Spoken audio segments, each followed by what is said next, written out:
বিসমিল্লাহির রহমানির রহিম। আমাকে খেলাফত মজলিসের পক্ষ থেকে আগামী জাতীয় সংসদ নির্বাচনে প্রতিদ্বন্দ্বিতা করার জন্য আমি আমার দলের মনোনয়ন পেয়েছি। ইতিমধ্যে আপনারা জানেন যে আমাদের দল সহ আরও 8টি দল এবং এর মধ্যে আরও দল একত্র হইতে পারে, সবাই আমরা একসাথে আছি। আমরা আমাদের চিন্তা হলো যে আগামী জাতীয় সংসদ নির্বাচন অভিন্ন বাক্সে, অর্থাৎ সকল ইসলামী দলের পক্ষ থেকে একজনকে চূড়ান্ত মনোনয়ন দেওয়া হবে। আমরা ইসলামপন্থীরা যেহেতু আমরা কাউকে মিথ্যা কোনো আশ্বাসে বিশ্বাস করি, আমরা জনগণকে আমরা মনে করি যে আমরা নির্বাচিত হইলে এলাকার সকল সমস্যা যেগুলো আছে, এই এলাকার অন্যান্য প্রতিনিধিরাও তো আছেন, এলাকার কমিশনাররা থাকবেন বা এলাকার অন্যান্য জনপ্রতিনিধিরা থাকবেন, এই সবাইকে আমরা নিয়ে এলাকার সকল সমস্যাগুলো চিহ্নিত করে আমরা সেগুলাকে আমাদের সাধ্যমতে সমাধান করার জন্য আমরা চেষ্টা করি।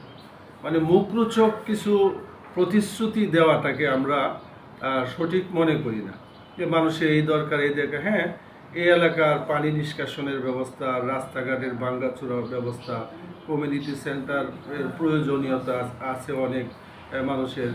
তারপরে এলাকার স্থানীয় যে সমস্যাগুলো আছে, সেই সকল সমস্যাগুলো আমরা বিভিন্ন সংস্থার মাধ্যমে, কারণ সংশ্লিষ্ট সমস্যাগুলো সমাধান করার জন্য তো একজন জাতীয় সংসদ সদস্য যথেষ্ট না। এখানে সিটি কর্পোরেশন আছে, বা সরকারের অন্যান্য অন্যান্য সংস্থাগুলো আছে, পানি নিষ্কাশনের ব্যবস্থা আছে। এই সবগুলোকে মিলে আমরা শুধু 55 নম্বর ওয়ার্ড না, আমাদের এই আসনের মধ্যে 6টি ওয়ার্ড আছে, 22 নম্বর ওয়ার্ড, তারপরে 14, 15, 16, 17, 18 এই ওয়ার্ডগুলোও আছে। তো এই সকল ওয়ার্ডের অধিবাসীরা এক এক জায়গায় এক এক রকমের সমস্যা থাকতে পারে। এই সকল সমস্যাগুলোকে আমরা মানুষের প্রতিনিধি হিসাবে এবং সংশ্লিষ্ট এই সমস্যাগুলো সলভ করার জন্য যাদের প্রয়োজন তাদের সাথে আলাপ আলোচনার মাধ্যমে আমরা এলাকাবাসীর সকল সমস্যার সমাধান করার জন্য আমরা চেষ্টা করি। হুজুর, আপনার এই কিছু মানুষ আছে বর্তমানে, তারা বলতেছে যদি ইসলাম ক্ষমতায় আসে, আলেম ওলামার ক্ষমতায় আসে, তাহলে কি ইসলাম মানুষের ঘাড়ে চাপিয়ে দেওয়া হবে কিনা, এটা নিয়ে আপনি কি বলতে চান? ইসলাম তো কোনো সময় কাউকে জোর করিয়া ইসলামে নিয়ে আসা হয়নি। আমরা মনে করব যে মানুষের কাছে ইসলামের সৌন্দর্য পৌঁছবে।